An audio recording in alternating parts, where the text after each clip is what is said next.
Professor Williams अपनी कक्षा में प्रवेश कर चुके थे। सभी स्नातकोत्तर छात्र छात्राओं ने उठकर उनका अभिवादन किया। विलियम्स ने एक मुस्कुराहट भरे संकेत से सबको अपने यथास्थान बैठने को कहा। विलियम्स के अधरों पर मुस्कुराहट की एक स्मित एवं मधुर रेखा सदा प्रज्वलित रहती। इसके कारण कोई भी उदास एवं निराश छात्र अपने अवसाद को अधिक देर तक स्थिर नहीं रख पाता और सहज हो जाता। इसलिए उनकी कक्षा बड़े ही सहज और अपनत्व से भरे वातावरण में चला करती थी। सभी उनकी कक्षा की प्रतीक्षा करते, कोई भी उनकी कक्षा से वंचित नहीं होना चाहता था। आज की स्थिति कुछ और थी और विलियम्स मौन एवं गंभीर थे। सभी की निगाहें उन पर टिकी हुई थीं कि आखिर वे कुछ कहें। ऑक्सफोर्ड विश्वविद्यालय के प्राच्य अध्ययन विभाग के प्रोफेसर विलियम्स बहुमुखी प्रतिभा के धनी थे। उन्हें भारतीय संस्कृति से गहरा रुझान एवं रुचि थी। इसी संस्कृति का माधुर्य प्रभाव था कि वे भारतीय वेशभूषा में श्वेत धोती कुर्ता पहना करते थे। धोती कुर्ता पहनकर वे किसी ऋषि के समान लगते। ऋषि ही उनके सच्चे आदर्श थे। विलियम्स भारतीय संस्कृति को आत्मसात कर चुके थे और वही प्रभाव उनके मुखमंडल पर एक गहरे आकर्षण के रूप में तैरता रहता। उनके संपर्क में आने वाले सभी इनके प्रभाव का आकर्षण अनुभव करते थे। विलियम्स की दृष्टि में एक ऐसी गंभीरता थी जो नजरें मिलाने वाले को अस्थिर कर देती थी। छात्रों के घबराने का कारण तो यही था। आज भी विलियम्स गंभीर थे क्योंकि वे देख रहे थे कि परीक्षा का परिणाम छात्रों में सुख और दुख दोनों रूपों में प्रकट हुआ था।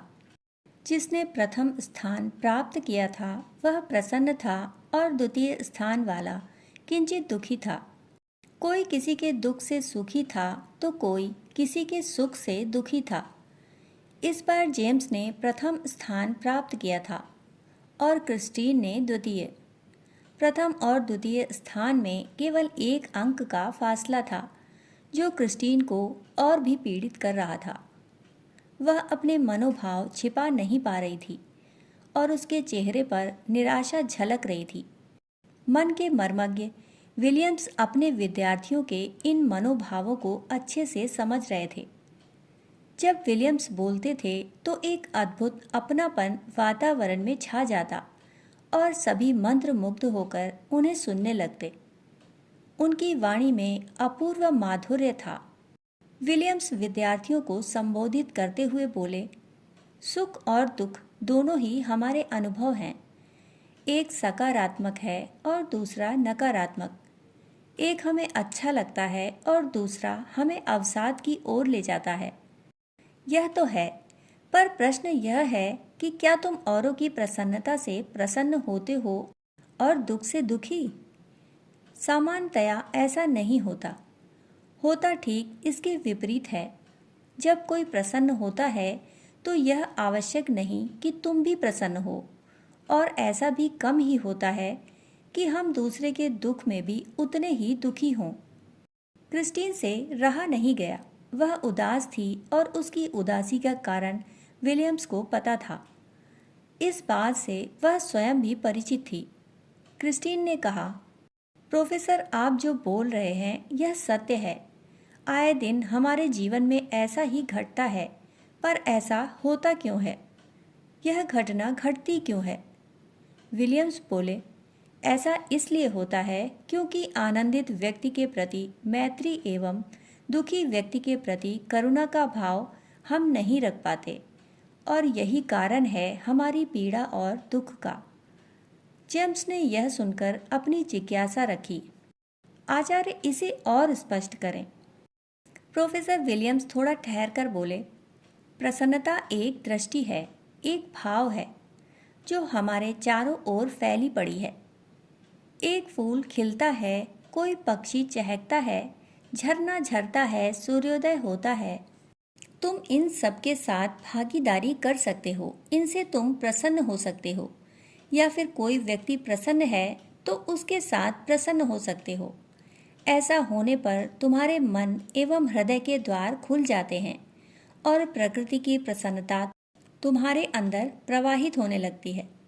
यह प्रवाह ही तो मित्रता है, पर हम करते ठीक इसका उल्टा है।